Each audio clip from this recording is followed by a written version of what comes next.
Aqui está uma importante mensagem de Natal de Nancy DeMoss Wogemuth.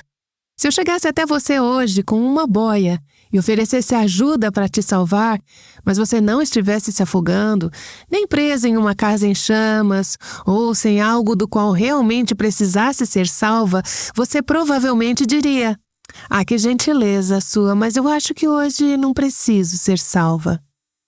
Jesus veio oferecer salvação para quem precisa de um Salvador, e isso inclui todas nós.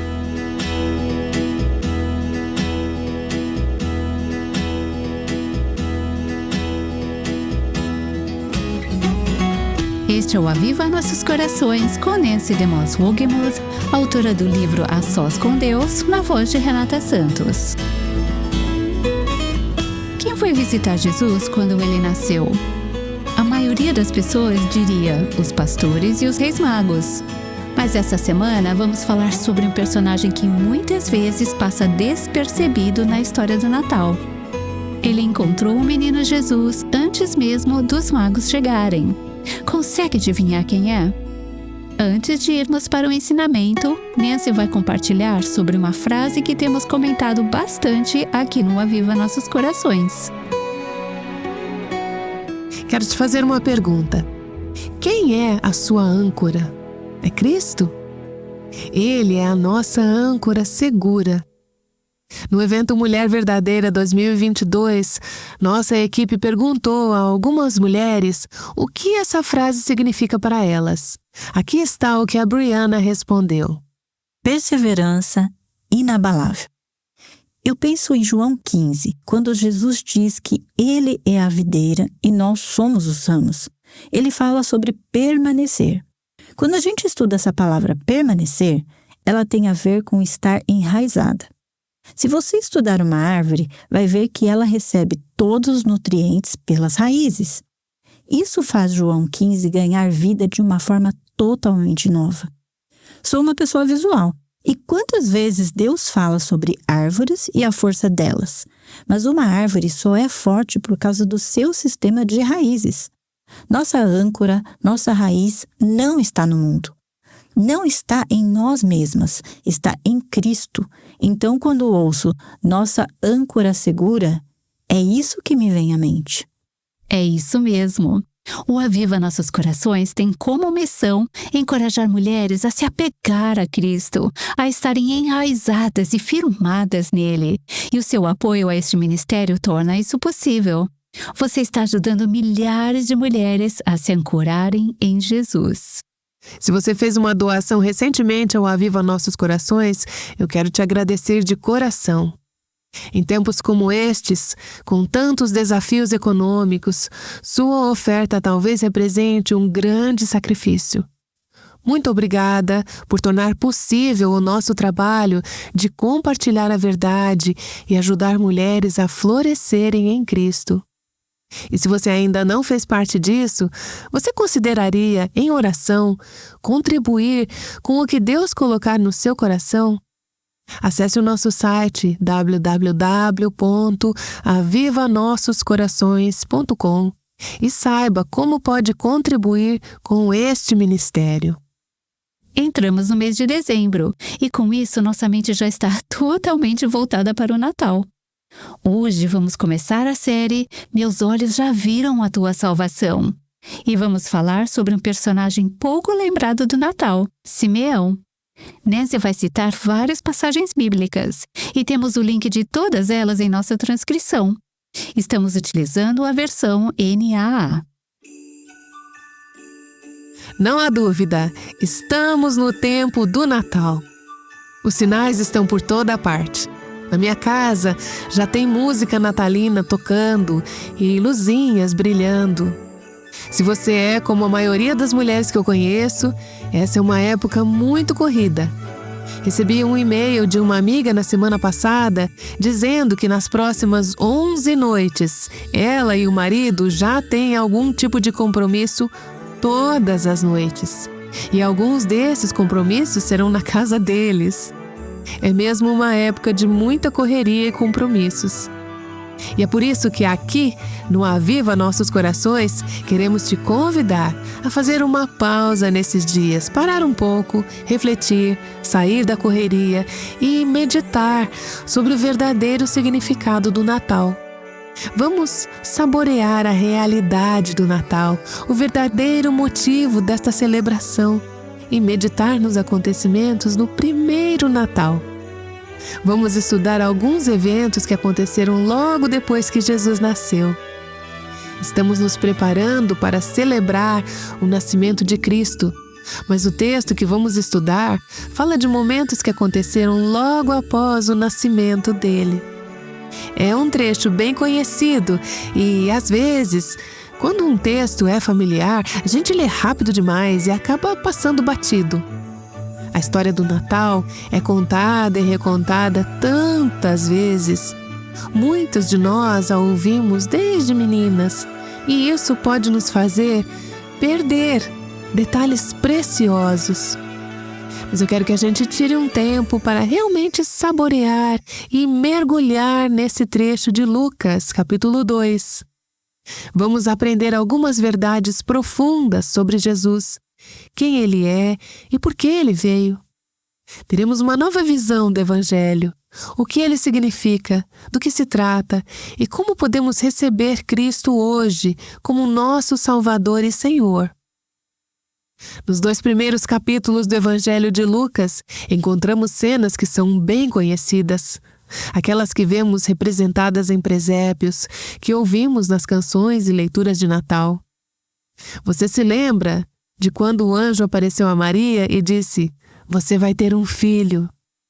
Depois vem o nascimento de Cristo em Belém e os anjos aparecendo aos pastores nos campos. Lembra de como os pastores foram até Belém, viram o recém-nascido Salvador e o adoraram? Em Lucas, capítulo 2, chegamos ao versículo 21. Temos aqui 2 cenas. A primeira está no versículo 21. É nela que vamos focar hoje. Essa cena acontece 8 dias após o nascimento de Jesus. A segunda cena começa no versículo 22 e vai até o versículo 38. Ela acontece quando Jesus tinha cerca de 6 semanas de vida. Vamos ler Lucas 2, 21. E ao se completarem 8 dias, quando o menino foi circuncidado, deram-lhe o nome de Jesus. Esse nome tinha sido dado pelo anjo antes de o menino ser concebido. É só esse versículo que vamos estudar hoje e também na próxima sessão. Quero que a gente pare e reflita profundamente sobre esse único versículo, Lucas 2, 21. Vamos destrinchar esse versículo juntas. Sempre que eu estou me preparando para gravar um episódio do Aviva Nossos Corações, eu gosto de pegar o trecho da Bíblia que eu vou ensinar e meditar nele. Eu fico pensando, refletindo muitas vezes, tentando até memorizar. Me lembro de uma manhã em que eu estava meditando justamente nesse versículo, aquele que normalmente passamos bem rápido quando lemos a história do Natal. Eu fiquei repetindo na mente: e ao se completarem 8 dias, quando o menino foi circuncidado, deram-lhe o nome de Jesus. Esse nome tinha sido dado pelo anjo antes de o menino ser concebido. Enquanto eu refletia sobre esse versículo, percebi que ele nos revela várias verdades importantes sobre Jesus. E é sobre isso que vamos conversar hoje e na próxima sessão. Esse versículo nos fala sobre a humanidade de Cristo, o fato de que ele era totalmente humano. A divindade de Cristo, ele era totalmente Deus. A identidade de Cristo, quem ele era e por que ele nasceu. E a humildade de Cristo. A humanidade, a divindade, a identidade e a humildade de Cristo. O fato de que Deus se humilhou quando Cristo veio à Terra. Como extraímos tudo isso desse versículo? Vejamos primeiro a humanidade de Cristo, o fato de que ele era plenamente humano. Segundo este versículo, Jesus foi concebido no ventre físico de uma jovem bem real, de carne e osso, como eu e você. Ele nasceu como um bebê, num momento histórico, num lugar real. Ele foi circuncidado no 8º dia, como era costume entre os judeus. Esse pequeno versículo nos mostra que Jesus tomou para si um corpo físico. Vemos essa verdade muitas vezes repetida na Bíblia. João 1 nos diz que "E o Verbo se fez carne e habitou entre nós." Gálatas 4 afirma que Deus enviou o seu Filho, nascido de mulher. Filipenses 2 nos lembra de Jesus tornando-se semelhante aos seres humanos. Ele foi reconhecido como homem. Talvez você pense, sim, claro, e daí? Mas veja, é essencial compreendermos que Jesus, o Filho de Deus, se tornou humano. É exatamente isso que este versículo está nos mostrando. Ele nasceu como um bebê de verdade. Ele é chamado de criança 5 vezes em Lucas 2, um ser humano. Ele teve um corpo humano. Ele cresceu. Mais à frente, em Lucas 2, vemos que Jesus crescia e se fortalecia, enchendo-se de sabedoria, e a graça de Deus estava sobre ele. Ele começou como um bebê frágil, de poucos quilos, e cresceu até se tornar um homem feito. Ele sentia fome, ele sentia sede, ele se cansava. Tinha sentidos físicos, via, ouvia, tocava, sentia dor. Ele chorava. Chorou quando bebê e chorou quando adulto. Ele sofreu. Ele foi crucificado de forma física. Ele morreu, seu corpo foi sepultado. E o seu corpo foi ressuscitado fisicamente. O Filho de Deus se fez totalmente humano. A humanidade de Jesus é algo fundamental para o Evangelho. Hebreus 2 nos diz que, visto, pois, que os filhos têm participação comum de carne e sangue, também Jesus, igualmente, participou dessas coisas. Ele se fez carne e sangue. Hebreus 2 também diz sobre Jesus: por isso mesmo, era necessário que em todas as coisas ele se tornasse semelhante aos irmãos, para ser misericordioso e fiel sumo sacerdote nas coisas referentes a Deus e para fazer propiciação pelos pecados do povo. Não vamos explorar todos os significados desse versículo agora. Poderíamos fazer uma série completa sobre ele. Mas o que as Escrituras estão dizendo é que, para que Jesus pudesse se tornar o sacrifício pelos nossos pecados, para que pudéssemos receber o perdão, ele precisou assumir um corpo físico. Ele precisou se tornar como um de nós, para ser um sumo sacerdote misericordioso e fiel, capaz de interceder por nós diante de Deus. Neste versículo vemos claramente Jesus era totalmente humano. Estamos vendo aqui a humanidade de Cristo. Mas bem ao lado dessa verdade também vemos outra, a divindade de Cristo, o fato de que, além de ser totalmente humano, ele era também totalmente Deus. A divindade de Cristo pode ser percebida nos detalhes que cercam o nascimento dele.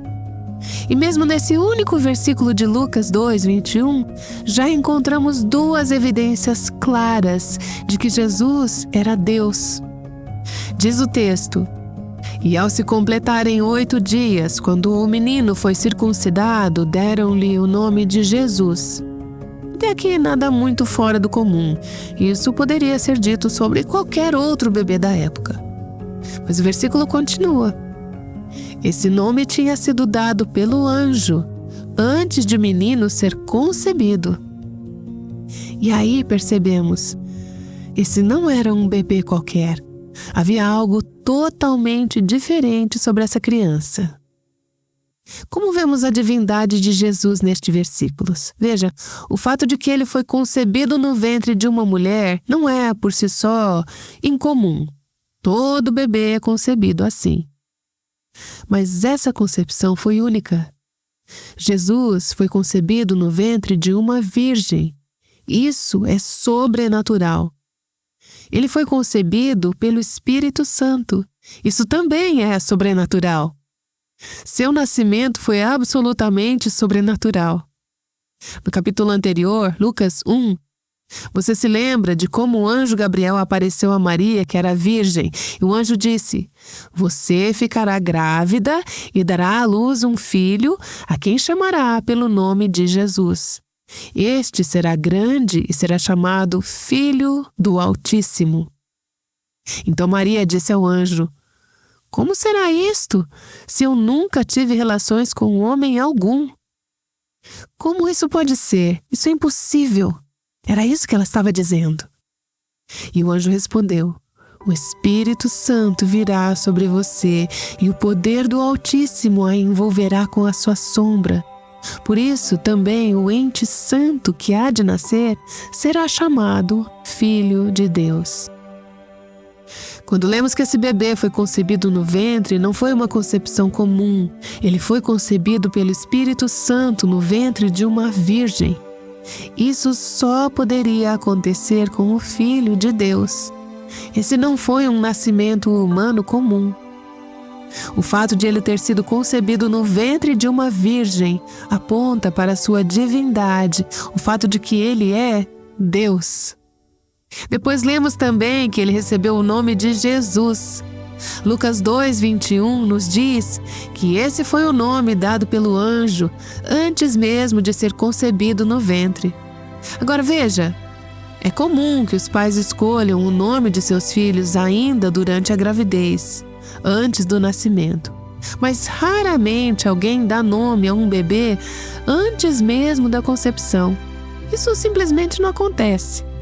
Normalmente, os pais esperam a concepção, ou pelo menos até saberem se é menino ou menina. Mas Jesus foi nomeado antes mesmo de ser concebido. Ele é Deus. Esse bebê não era um ser humano comum. O nome dele não foi escolhido pela mãe, nem pelo pai adotivo, José. Geralmente são os pais que escolhem o nome do filho. Mas quem escolheu o nome de Jesus? Foi escolhido por Deus e revelado pelo anjo à sua mãe. Na verdade, Jesus foi nomeado séculos antes de nascer. Lembra de Isaías 9:6? É um versículo que ouvimos muito nessa época do ano. Porque um menino nos nasceu, um filho se nos deu. O governo está sobre os seus ombros e o seu nome será Maravilhoso Conselheiro, Deus Forte, Pai da Eternidade, Príncipe da Paz. 700 anos antes de Jesus nascer, seu pai já havia dito qual seria o nome e o caráter desse filho. O pai de Jesus era Deus, e Jesus é Deus. Ele seria chamado Maravilhoso Conselheiro, Deus Forte, Pai da Eternidade, Príncipe da Paz. Séculos antes de nascer, já sabíamos quem ele era. Deus, o Filho Eterno, um com o Pai. E isso nos leva à terceira verdade, a identidade de Cristo. Em Lucas 2, vemos isso claramente. Vimos a sua humanidade, ele era totalmente humano. Vimos a sua divindade, ele era totalmente Deus. Esse nascimento foi sobrenatural. E agora vemos a sua identidade. Quem era esse bebê nascido em Belém há mais de 2000 anos? Lucas 2 nos diz que ele foi chamado Jesus, nome revelado pelo anjo antes da sua concepção. No capítulo anterior, Lucas 1, o anjo Gabriel havia dito a Maria: "Você ficará grávida e dará à luz um filho, a quem chamará pelo nome de Jesus." Esse versículo está justamente se referindo àquela promessa, ao momento em que o anjo disse a Maria: "Esse será o nome do seu filho." O anjo também havia falado com José. Não lemos isso no relato de Lucas, mas está lá em Mateus, capítulo 1. O anjo disse a José: Maria dará à luz um filho e você porá nele o nome de Jesus, porque ele salvará o seu povo dos pecados deles. O anjo havia dito a Maria, a mãe, que o nome do menino seria Jesus. O mesmo nome foi revelado a José, o pai adotivo terreno de Jesus. Jesus é a forma grega de um nome hebraico muito comum. Sabe qual é esse nome? Josué. Sim, o nome Josué. Era um nome bastante popular naqueles dias e até hoje ainda é. Era um nome querido, porque os pais judeus se lembravam do Josué do Antigo Testamento, um herói militar, um homem corajoso, um libertador. Por isso muitos pais queriam dar esse nome aos seus filhos. Tanto na forma hebraica, Josué, quanto na forma grega, Jesus, esse nome significa Yahvé, que é salvação. Então, mesmo que houvesse muitos meninos chamados Josué e até mesmo Jesus naqueles tempos, o Josué do Antigo Testamento apontava para um menino específico que viria um dia com esse mesmo nome, Jesus, o Filho de Deus, concebido no ventre de uma virgem. Aquele Josué da antiguidade era um prenúncio de Jesus, o Salvador, o verdadeiro libertador que viria para resgatar o seu povo dos seus pecados. O nome de Jesus revela quem ele é, porque ele veio a este mundo. E qual era a sua missão? Salvar, libertar, redimir. Yahvé é salvação. Mas salvar de quê? O fato de termos um Salvador não é precioso para nós, a menos que saibamos que precisamos ser salvos de alguma coisa. Se eu aparecesse com uma boia agora dizendo: eu estou aqui para te salvar, mas você não está se afogando, nem presa numa casa em chamas, nem em perigo, você provavelmente responderia: puxa, obrigada, mas eu não acho que eu preciso de salvação no momento. Ou seja, só valorizamos um Salvador quando entendemos que realmente precisamos ser salvas. Jesus veio oferecer salvação para quem reconhece que precisa. E isso inclui todas nós. Precisamos ser salvas dos nossos pecados. Precisamos ser salvas da ira de Deus. Precisamos ser salvas do juízo eterno. Jesus é o Salvador de Deus, é o braço estendido, é o resgate, é o libertador que veio para nos livrar dos nossos pecados que nos separam de Deus. Esse nome, Jesus, é precioso.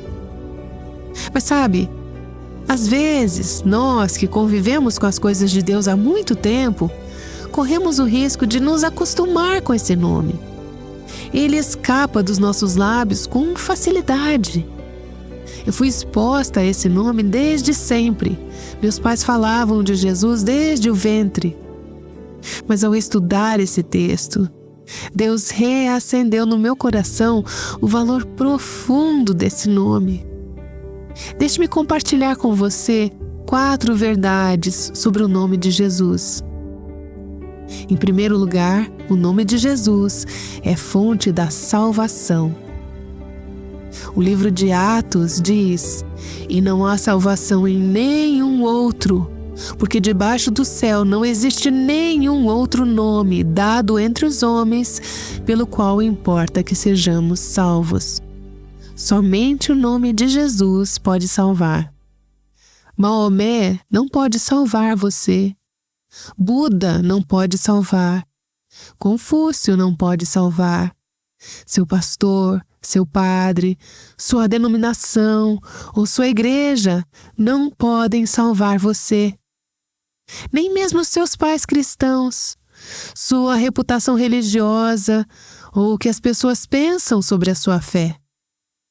Só há um nome que salva, o nome de Jesus. Você porá nele o nome de Jesus, porque ele salvará o seu povo dos pecados deles. Essa semana conversei com uma mulher cujo marido está preso num pecado sério. Eu tenho meditado nesse texto e lembrei a ela e a mim mesma desta verdade.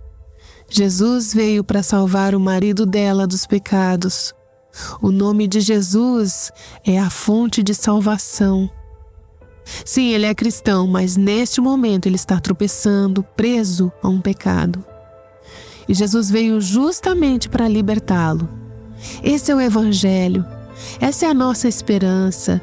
E não apenas para ele, Jesus veio para me salvar, para te salvar, para salvar todas nós dos pecados que enfrentamos hoje. O nome de Jesus é a fonte da nossa salvação. O nome de Jesus é supremo. Esse nome está acima de todos os outros. É o nome soberano. Em Filipenses 2, lemos: por isso também Deus o exaltou sobremaneira e lhe deu o nome que está acima de todo nome, para que ao nome de Jesus se dobre todo o joelho nos céus, na terra e debaixo da terra. O nome de Jesus não pode ser comparado a nenhum outro nome. Não há comparação possível com qualquer outra pessoa da história. O nome de Jesus está acima de todo nome, acima de todos os reis e governantes da terra, acima dos mais ricos, dos mais brilhantes, dos mais famosos, acima de todos os líderes religiosos, políticos ou humanos. O nome dele é supremo, acima de todos os nomes. Seu nome é forte e seguro. Provérbios 18:10 nos diz: torre forte é o nome do Senhor, o justo corre para ela e está seguro.